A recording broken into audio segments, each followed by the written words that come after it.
먼저 여기 오신 분들의 성격 테스트를 할까요? 제가 한번 질문을 드리겠습니다. 여러분들이 죄를 져서 벌을 받아야 돼요. 그래서 세 방 중에 하나를 들어가야 됩니다. 네, 첫 번째 방에는요, 칼을 잘 쓰는 닌자가 있어요. 그리고 두 번째 방에는 한 달을 굶은 사자가 있습니다. 그리고 세 번째 방에는 뭔지 모르는데 연기가 이렇게 모락모락 나오고 있어요. 안에 화재가 났나 보죠? 자, 오래 생각하시면 안 됩니다. 나는 첫 번째 방에 들어갈 것 같다. 손 들어보십시오. 오, 꽤 많으시네요. 오, 예. 역시 두 번째 방. 역시 확실히 두 번째 방은 숫자가 좀 적은데요. 예. 그럼 혹시 세 번째 방 손 들어보시죠. 불이 연기 나는데. 오, 예. 이 홍록기 선생님. 네. 왜 첫 번째 방을 선택을 하셨습니까? 그래도 그 뭔가 피해갈 수 있는 여지가 좀 있지 않을까. 예. 이 첫 번째 방을 선택하신 분들은요, 사회성이 굉장히 좋으신 분들이에요. 그 닌자를 설득할 수 있는 거죠, 그죠? 예. 그리고 뭔가 좀 약간 불쌍해 보이거나 사장을 하면 좀 봐줄 수도 있잖아요, 그죠? 말이 통하니까. 예, 왜 세 번째 방을? 세 번째 방을 원했다기보다도 첫 번째, 두 번째가 너무 무서워서 제가 그렇군요. 날카로운 거에 대한 엄청난 공포가 있거든요. 혹시 사우나인 줄 알고 들어온 거. 그러니까 세 번째는 왠지 여지가 조금 제가 그렇죠. 모르는 예. 미지의 세계라. 세 번째 분들은 사실은 문제가 있어도 해결할 수 있는 자신감이 있으신 분들이 많습니다. 근데 오늘 새로운 분이 나오셨어요. 좀 요행을 바라는. 네. 살아날 수도 있겠다, 그냥 막연하게. 예, 그런 분들도 있다는 걸 오늘 알게 되었어요. 역시 두 번째 방, 예, 여기 앞에 계신 분은 혹시 두 번째 방을 선택하신 이유가 있습니까? 사자가 굶주렸다 하더라도 제가 컨트롤을 할 수 있으면 네네네. 애완견처럼 동물을 좋아하시는구나. 한 달 동물을. 굶은 사자를 좋아하는 것처럼. 이리 와. 사실은 우리 뇌에는요, 이런 포식자에 대한 근본적인 두려움이 있습니다. 그래서 2번 답이 많이 안 나와요. 근데 가끔 이렇게 동물을 사랑하시는 분이 이제 2번 손 들기도 하시는데요. 그런데 여기서 확실하게 살 수 있는 방은 2번 방입니다. 예, 얘가 한 달을 굶었기 때문에 거의 움직일 수가 없어요. 네. 그래서 우리가 논리적으로 잘 생각을 하면은 2번 방에 가면 반드시 살 수 있다는 거를 생각을 할 수 있겠습니다. 예. 자, 손가락 이렇게 한번 펼쳐보세요. 네. 좁히지 마시고 손가락을 최대한 펼쳐보셔서 벌려보셨을 때 엄지손가락을 기준으로 두 번째 검지손가락이죠. 두 번째가. 이 두 번째 손가락과 네 번째 손가락 중에 어떤 게 더 길어 보이시는지를 한번 봐주세요. 눈여겨서. 자, 두 번째 손가락이 더 기냐, 상대적으로 네 번째 손가락 기냐, 어떤 차이가 있는지 혹시 아시겠어요? 네, 이거 항상 벌리고 계셔야 됩니다. 이거 잘못해서 두 개 다 내리시면 네, 이게 안 좋은 시그널이 될 수가 있기 때문에. 자, 두 번째 손가락이 더 긴 분들이 일반적으로 더 여성적인 분들입니다. 고정관념적인 여성이라고 봐도 되고 일반적으로 좀 더 부드러운 분들이에요. 그다음에 네 번째 손가락, 난 두 번째보다 네 번째 손가락이 훨씬 더 길다. 한번 손들어 주십시오. 예, 이분들이 전형적인 남자들입니다. 맞아요. 네. 자, 그러면 이게 왜 그런지 한번 우리가 생각을 해봐야 되죠. 예전에는 이 이유를 몰랐어요. 이거 그냥 혈액형의 아류 아니야? 말도 안 되는 혈액형 같은? 근데 재밌는 건 우리가 태아했을 때요. 손가락을 이런 상태에서 이렇게 만드는 게 아닙니다. 이렇게 돼 있는 상태, 한 판이 돼 있는 상태에서 나머지 피부들이 다 죽어서 없어지는 거예요. 그러니까 손가락은 만들어진다기보단 홈이 파지는 거죠. 홈이 파진다고 보시는 게 더 정확한데 이 과정에서 엄마의 호르몬, 우리가 보통 여성성의 호르몬이라고 부르는 것들이 두 번째 손가락을 좀 더 길게 만든다는 연구들이 나옵니다. 그리고 네 번째 손가락이 긴 분들은 조금 더 남성적인 상남자들이 이 네 번째 손가락이 좀 더 길죠. 자, 그러면 제가 우리 김상중 씨 성격을 어떤지 한번 펼쳐보시죠. 보시면 네 번째 손가락이 좀 더 길죠. 약지가 기네. 그렇죠. 네 번째 손가락이 좀 더 기세요. 그러니까 저는 이렇게 해서 떨어져 있습니다. 왜? 상남자예요. 상남자예요.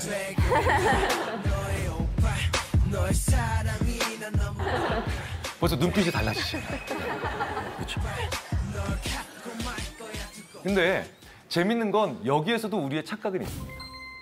착각이라기보다 재밌는 반전이죠. 그러니까 뭐냐면 제가 여기에 오기 전에 작가 한 분이 이걸 잘못 거꾸로 들으셔가지고 오히려 김상중 씨에게 두 번째 손가락이 길면 오히려 남자 성격이고 이 네 번째 손가락이 길면 굉장히 여성스러운 성격이다 이렇게 잘못 알려드렸대요.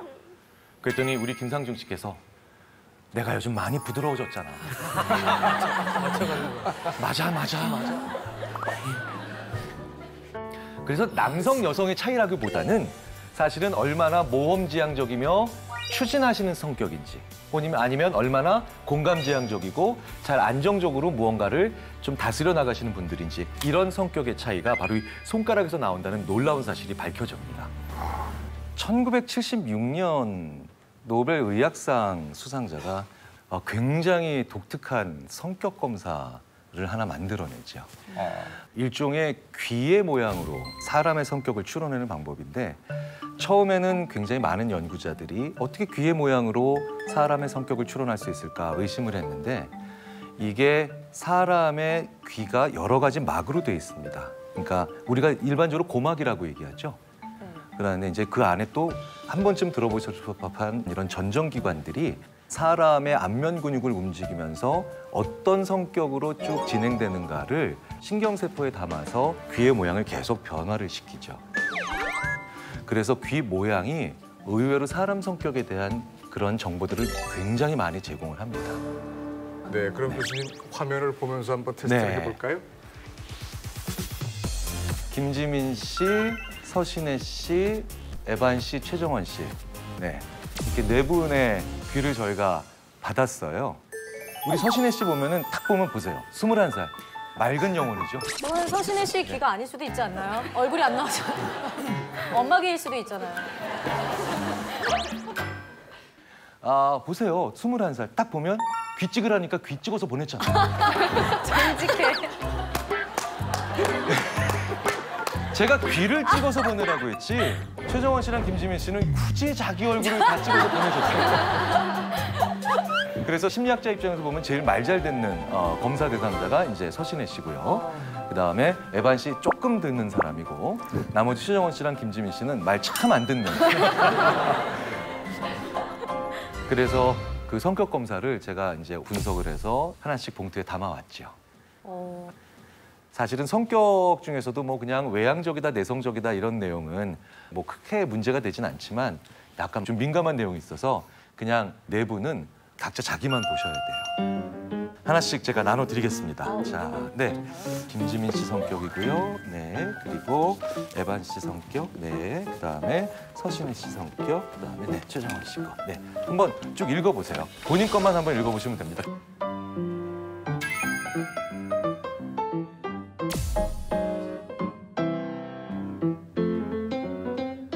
너무 다 맞아서. 근데 김지민 씨는 읽으셔도 돼요. 네. 왜냐면 저는 맞다고 칠 거예요? 지금. 그래요? 왜냐면 저희가 했을 때, 이거 정말 두 분한테 죄송합니다. 김지민 씨랑 최정원 씨가 제일 성격이 무난한 분, 무난하다는 건 일반적으로. 저희 되게 쉬운 건 아니고 그냥. 당신은 다른 사람이 하나 가지기 힘든 소질을 최소 3개 이상 가지고 있습니다. 자신감이 부족해 중도 포기하며 손해를 보는 경우가 있지만 미리 낙담에 물러서지 않는다면 능력을 크게 발휘할 수 있습니다. 성과를 낼 수 있습니다. 당신은 속정이 많고 보기보다 다정다감해서 남의 감정 상태를 잘 파악하는 예민한 사람입니다. 남에게 머리 숙이는 거, 굽히는 걸 싫어하고 남에게 아쉬운 소리를 잘 못하는 사람입니다. 그러나 조직에서 일할 때는 성과를 높이기 위해서 자존심을 굽힐 줄 아는 현명함도 있습니다. 제가 이런 거 약간 높은 분들한테 싸바싸바 이렇게 하는데. 인간관계에도 신중한 편입니다. 이것까지 맞는데요. 다음 게 더 소름 돋는 게 주변에 친구가 많은 것처럼 보이지만 실제로 당신이 진심으로 마음에 든 친구는 많지 않습니다. 진심으로 마음에 든 친구는 많지 않습니다. 네? 그냥 저랑 비슷한 정도 많이 써가지고. 왜 그렇게 공통점을 찾으시죠? 근데 되게 신기한 게 김지민 씨하고 저랑 거의 똑같은 종인 것 둘 같아요. 중에 가위바위보 해. 그러면 제가. 그러면 안 나왔던 부분 한번 읽어주시겠어요? 그것도 똑같을까요? 어찌 보면 당신은 한쪽 면이 완전히 반사되는 창을 닮아서 자신은 바깥을 내다보고 분석하지만 바깥쪽에서는 당신을 들여다보지 못합니다. 그래서 당신을 잘 모르는 사람들은 당신이 차가운 사람이라고 합니다. 있어요. 저도 있어요. 그래요? 다 똑같은 거 아니에요? 혹시 컨트롤 C 컨트롤 C 컨트롤 C 잘못 실수 컨트롤 C 지금 좀 줘보시겠습니까? 이거 의심됩니다. 이거 인터넷 사이트에서 해오신 거 아니에요? 이거 어플 본 거 같아 내가. 제가 중년 탐정이지 않습니까? 지금부터 뭔가를 좀 파헤쳐 봐야겠습니다. 성격 검사 결과지. 최정원님, 서신혜님, 에바님, 김지민님 여기까지는 뭐 이름 다 틀리니까. 설마. 아니 이게 정말 귀를 가지고 성격 테스트한 게 분석 결과가 나온 겁니까? 그럴 리가요. 그럴 리가요. 새빨간 거짓말이죠. 진짜. 이 네 분한테 갔던 성격 검사 결과는 똑같습니다. 전 그리고 이 귀 사진 오늘 와서 봤어요. 저 이런 식으로 할 거면은 저 녹화 그만하겠습니다. 너무진 거 아니에요? 죄송합니다. 이거 며칠 전에 찍어보내라 그랬는데. 저는 1976년 뭐 노벨 의학상 누군지 모르고요. 저는 이 사진을 찍어오는 그 사이즈에 따라서 성격이 달라지나 그런 생각을 했거든요. 심지어 그런 생각도 하시죠. 예. 네.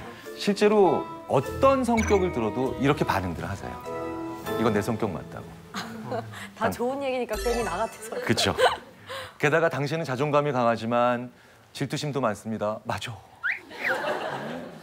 당신은 친구들을 사랑하지만 가끔 친구들의 말을 들어주지 않아서 또 섭섭하다는 얘기를 듣습니다. 그렇지. 왜냐면 이게 인간사거든요. 그런데 우리는 이걸 왜 믿었을까? 귀가 쉽게 눈에 띄잖아요.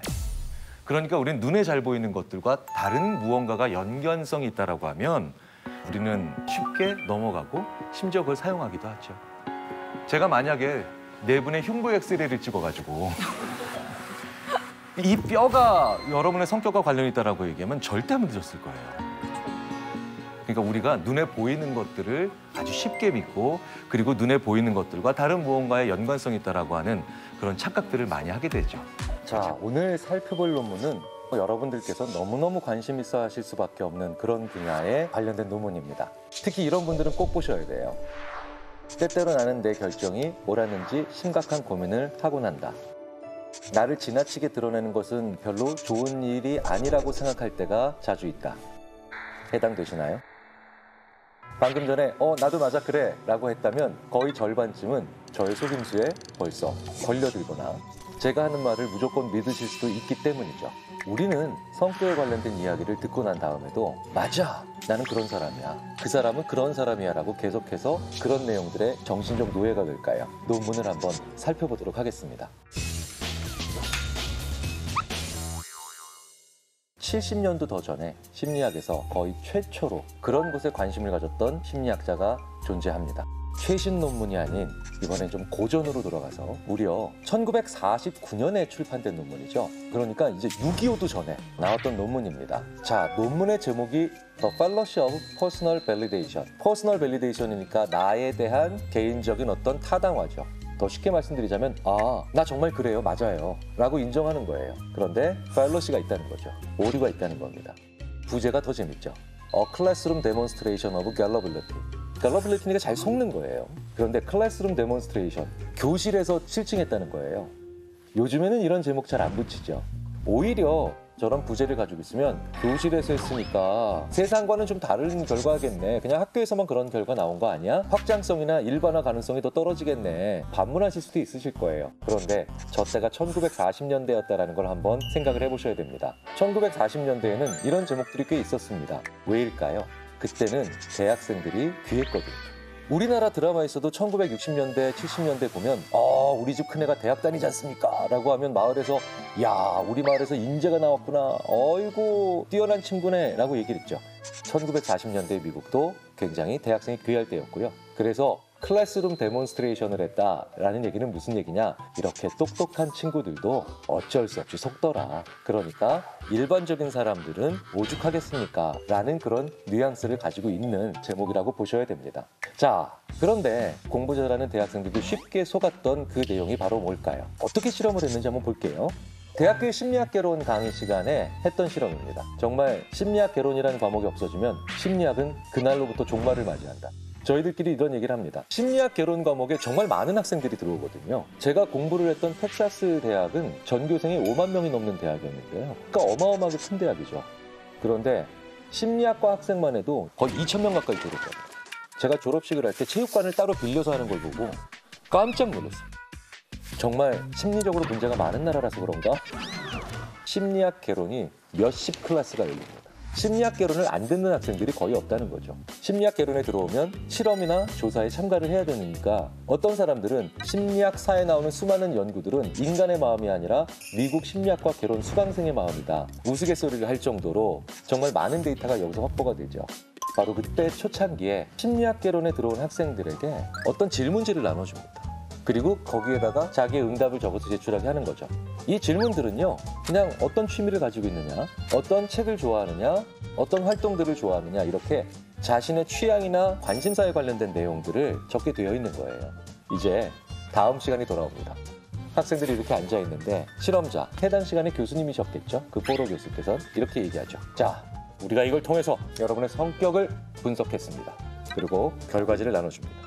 물론 여러분들이 동의하지 않을 수도 있죠. 그러니까 여러분들, 우리들의 분석 결과에 여러분들이 얼마나 동의하는지 1. 전혀 아니다. 5. 정말 그렇다. 이렇게 표시를 해주시면 되겠습니다. 학생들은 굉장히 호기심 있게 어머, 야, 우리의 성격이 돼 라고 하고 받아들였겠죠. 어떤 내용일까요? You have a great need for the other people to like and admire you. 자, 첫 문장부터 이거 아닌 사람 있을까요? 네. You have a tendency to be critical of yourself. 야, 여기에 해당되는 사람이 없죠. 이거 완벽한 나르시시즘이 아니면 불가능한 일입니다. You have a great deal of unused capacity which you have not turned to your advantage. 제가 봤을 때 이건 세상을 떠나는 전날까지도 살 수 있는 생각이에요. 내 인생에 한 번쯤은 이런 일이 있다는 거예요. 해당 사항이 없을 수가 없겠죠. 여기에 나온 결과는 그 교실 안에 있는 학생 모두 다 똑같았습니다. 물론 학생들은 자기 것만 볼 수 있으니까 몰랐겠죠.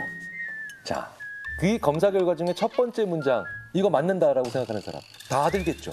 두 번째 문장 다 들겠죠. 근데 세 번째 문장쯤 읽어주면 학생들이 뭔가 이상하다는 걸 느끼죠. 왜? 우리 모두가 다 다른 사람인데 지금 똑같은 얘기에 나는 정말 그래요라고 손들고 있잖아요. 그러니까 학생들도 그 교실에서 와 하고 같이 웃게 되더라는 겁니다. 실험 결과를 한번 볼까요? 총 39명이 응답을 했죠.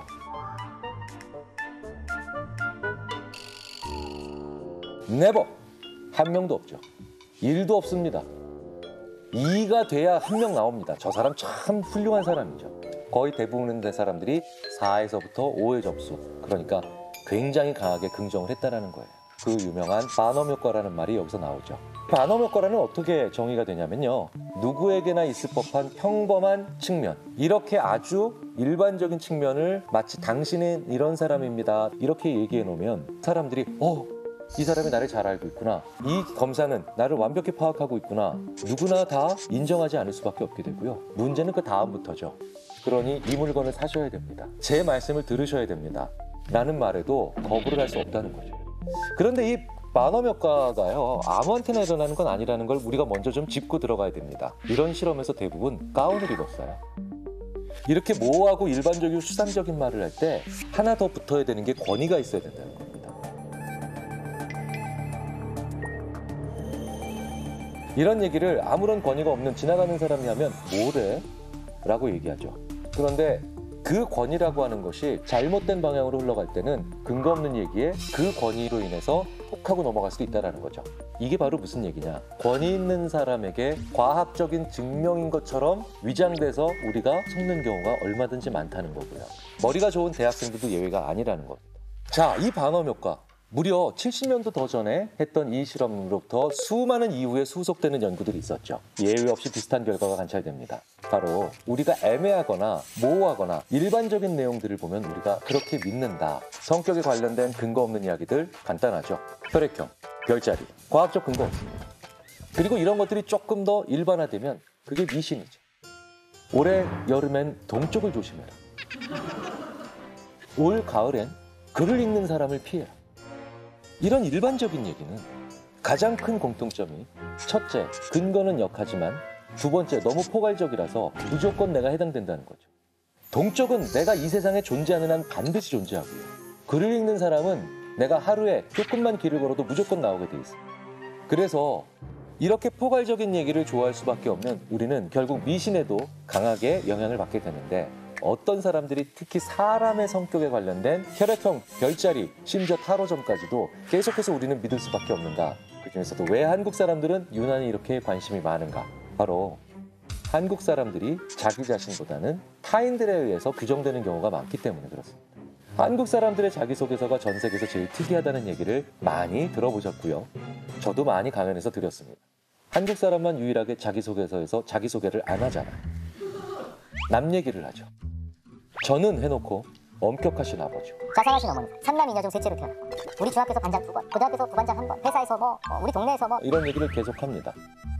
왜 자기 얘기를 하지 않을까요? 한국 사람들은 타인과의 관계 속에서 내가 어떤 위치를 차지하고 있는가라는 것을 가지고 자기를 인식하는 경향이 많거든요. 굉장한 장점과 단점이 공존하죠. 이런 한국 사람들은 내 얘기를 정말 많이 해본 적은 별로 없어요. 그렇기 때문에 나는 이러하다라 해서 관계를 빼내고 나만 놓고 얘기를 한 그런 검사들이나 결과에 굉장히 많은 호기심을 가질 수밖에 없고 아 정말 내가 못 들어본 얘기구나 라고 생각하지 않을래야 않을 수가 없다는 거죠.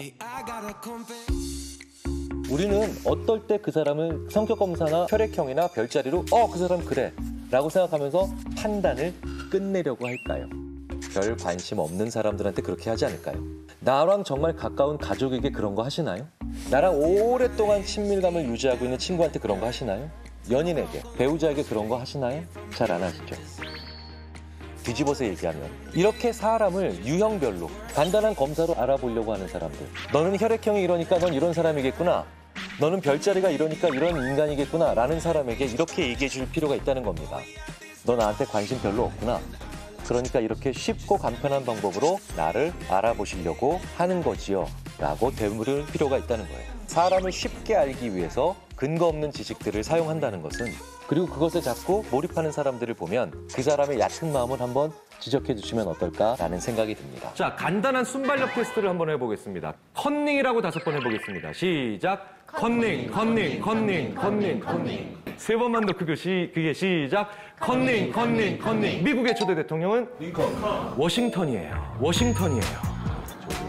방금 전에 미국의 역사를 바꾸셨어요. 자, 꽃사슴이라고 5번 해보겠습니다. 시작. 꽃사슴. 세 번만 더 크게 시작. 꽃사슴. 산타크로스가 뭐 타요? 썰매 타야 돼요.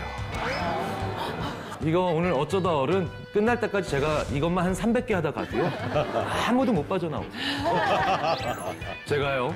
제 고등학교 동창 중에 공부 제일 잘했던 친구한테 이걸 60개까지 시켜봤습니다. 네. 처음에 한 2-3개만 하고 제가 보내주려고 그랬는데 오히려 저를 못 가게 해요. 왜? 약이 바짝바짝 오르니까 야, 너 하나만 더! 제가 그때 그 친구한테 59번째 시켰던 게 뭐냐면 보크라고 있죠? 피처 보크. 네. 자, 보크라고 5번 해봐. 너 이것도 못 빠져나오면 너 사람도 아니야. 너 그냥 고릴라야. 알았어. 합니다. 자, 보크. 야, 스프는 뭘로 먹냐? 포크. 정말 느낌이 포크로 와요. 진짜로. 네. 자, 이제 60번째로 갑니다. 자, 그냥 5개라고 5번 해봐라. 알았어. 5개. 야, 리어카 바퀴 몇 개? 4개. 정말 느낌이 4개로 오시죠? 자, 지금 이제 느낌이 와요, 지금. 네. 지금 계속 돌아보면서 4개 이러고 계세요. 네. 대한민국을 아무리 돌아다녀 보세요. 리어카 바퀴는 2개예요. 아, 진짜? 닌자 거북이라고 5번 해보겠습니다. 시작. 닌자 거북이. 왜 또 마음의 준비를 하세요? 자, 3번만 더 크게 시작. 닌자 거북이. 세종대왕이 무슨 배 만드셨어요? 거북선. 안 만드셨어요. 개구리라고 한번 5번 해보겠습니다. 네. 자, 시작. 개구리, 개구리, 개구리, 개구리, 개구리. 잘하시네요. 3번만 더 크게 시작. 개구리, 개구리, 개구리. 심청전에서 장독깨 깨졌을 때 무슨 동물이 막았나요? 두꺼비. 심청전엔 동물이 안 나와요. 콩쥐팥쥐잖아. 저의 함정에 절대로 빠져드시지 않을 거라 철석같이 믿어보면서 또 한번 해보겠습니다. 또 마음의 준비를 하세요. 1학기라고 5번 해보겠습니다. 자, 시작. 1학기, 1학기, 1학기, 1학기, 1학기. 자, 3번만 더 크게 시작. 1학기, 1학기, 1학기. 1학기 다음이 뭐죠? 2학기. 방학이에요. 정말. 무언가에 5초 동안만 익숙해져도 그리고 친해져도 메타인지가 고집부리죠. 그러니까 내 머릿속에서 첫 번째로 떠오르는 생각을 그걸 틀렸다라고 가정하지 않는 겁니다. 그렇다면 우리는 이 세상을 살아가면서 5초 이상 익숙해지고 친숙해진 게 무한하게 많겠죠. 정말 많아요. 그러니까 우리가 인간이 그래서 실패한다. 2개의 게임이 있어요. 게임 A는요. 1억 원 딸 확률이 100%예요.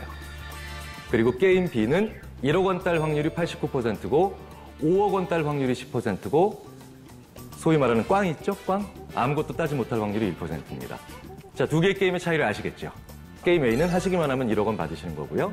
그다음에 게임 B는 89%로 1억 원 받으시는 거고 10%로 5억 원, 그다음에 꽝이 1%입니다.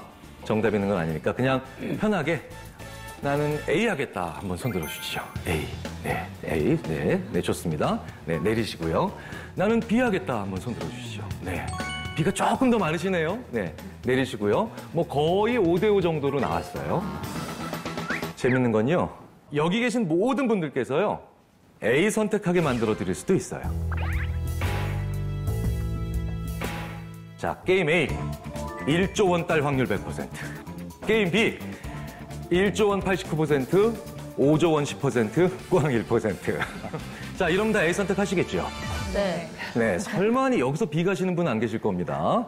어차피 1조 원이나 5조 원이나 다 못 쓰고 죽어요. 1조 원이면요, 어떤 돈이냐면요.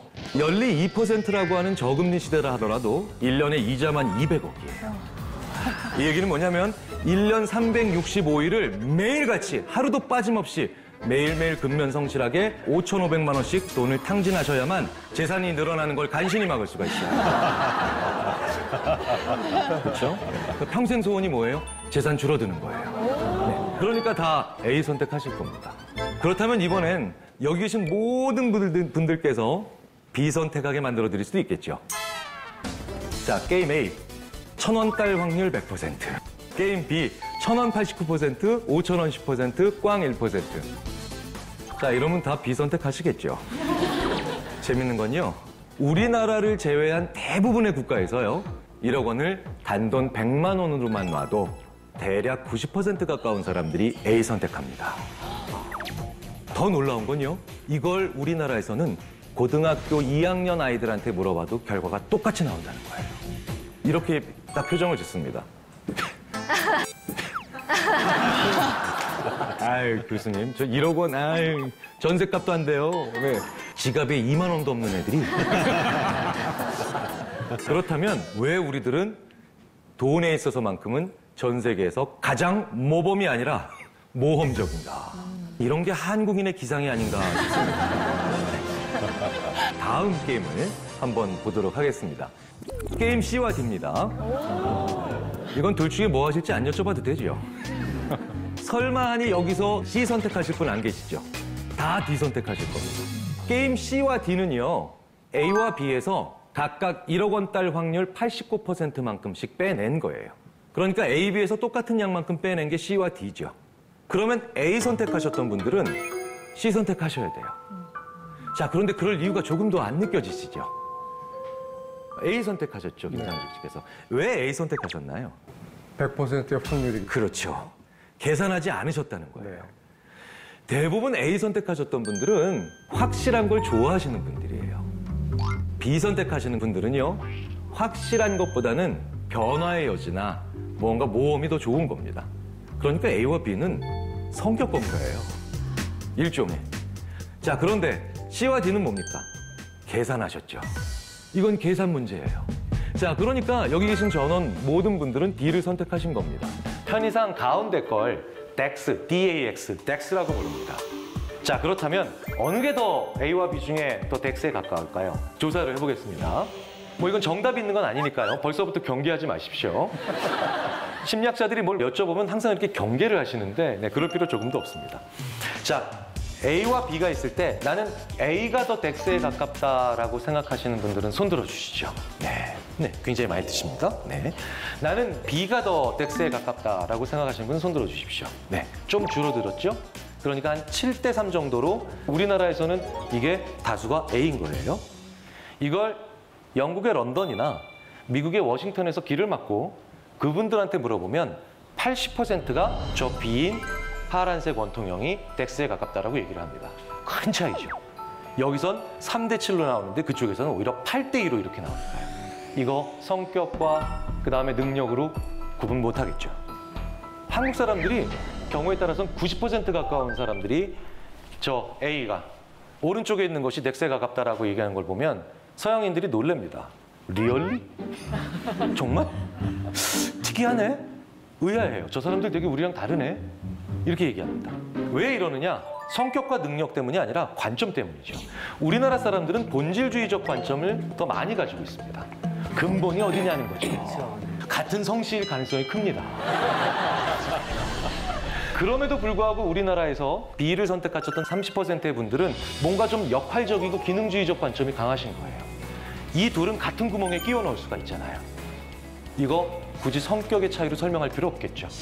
그리고 능력의 차이가 아닙니다. 그냥 관점일 뿐이에요. 옵션 A는 50불 잃을 확률이 100%고 옵션 B는 200불 잃을 확률이 25%고 아무것도 잃지 않을 확률이 75%입니다. 둘 중에 뭐 하시고 싶으세요? B. B 하시고 싶죠? B를 더 많이 하시고 싶으실 거예요. 확실하게 50불 잃는 것보다 야 아무것도 안 잃을 확률이 75%잖아. 자, 그런데 우리 인간이 언제나 이렇게 생각하면 절대로 존재하지 않는 상품이 하나 있어요. 그게 바로 보험이에요. 보험은 뭐예요? 확실하게 50불을 내는 거죠. 자, 그러면 보험이 팔리게 하려면 어떻게 되느냐? 이렇게 얘기하면 됩니다. 사람들한테 저 두 개를 시간을 벌려요. 첫 번째 B를 얘기해 줍니다. 너 앞으로 200불 잃을 확률 4분의 1과 아무것도 잃지 않을 확률 75%, 4분의 3의 확률이 네 앞에 기다리고 있어. 그냥 얘기해 줘요. 그리고 어느 정도 시간이 지나고 난 다음에 야, 그런데 너 50불 내면 그 상황을 안 봐도 돼. 이렇게 얘기해 주면 그제서야 사람들은 A를 선택합니다. 어떤 사람에게 양자택일로 무언가를 선택하라고 하면 사람들은 힘들어해요. 그때는 어쨌든 손실이 없거나 확실하게 무엇을 내놓는 걸 싫어합니다. 가끔 어떤 사람들한테 확실하게 작은 무언가를 희생하게 만들거나 요구하셔야 되거나 아니면 부탁하실 때 있죠. 이때는 양자택일의 구도로 가지 마십시오. 이렇게. 양자택일이 아니라 그것으로 인해서 벌어지는 최고로 나쁜 상황과 안 좋은 상황, 어떤 나쁜 상황들을 얘기해 주시고 난 다음에 그냥 기다리시는 미덕을 발휘하세요. 그렇게 기다리시고 난 다음에 이런 작은 확실한 혹은 작지만 분명히 해야 되는 희생으로 그걸 없앨 수 있다라고 나중에 물어봐 주시면 그분들이 받아들여 주실 수 있습니다. 문제 세트 한번 여쭤볼게요. 자, 음악사전이에요. 음악사전. 하나는 음악 용어가 10,000개고 새 거가 가깝고 그다음에 하나는 많이 낡았는데 음악 용어가 20,000개 있어요. 어떤 거 사시겠습니까? 저는 첫 번째 거예요. 첫 번째 거요. 네. 그러니까 단어 10,000개 있고 흠집 없는 거. 네. 어떤 거 사시겠어요? 저도 흠집 없는 거. 흠집 없는 거. 네. 자, 편의상 이걸 A라고 하고 이걸 B라고 하겠습니다. 난 A 사겠다. 네. 네, 내려주시고요. 난 B 사겠다.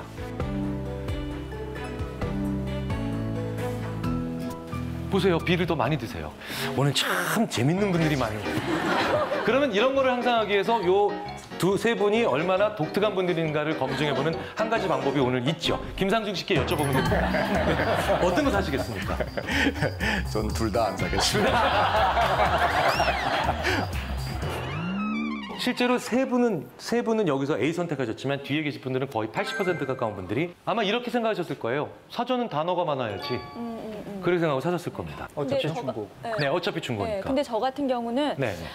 그냥 저의 직업이랑 이 음악 사전에 나와 있는 내용들을 이렇게 파악해 봤을 때 그냥 취미 생활용이기 때문에 이 정도의 깨끗하면 충분하겠다 이렇게 생각을 했거든요. 출제자도 생각하지 못했던 의도를 파악해 내시는 분들이죠.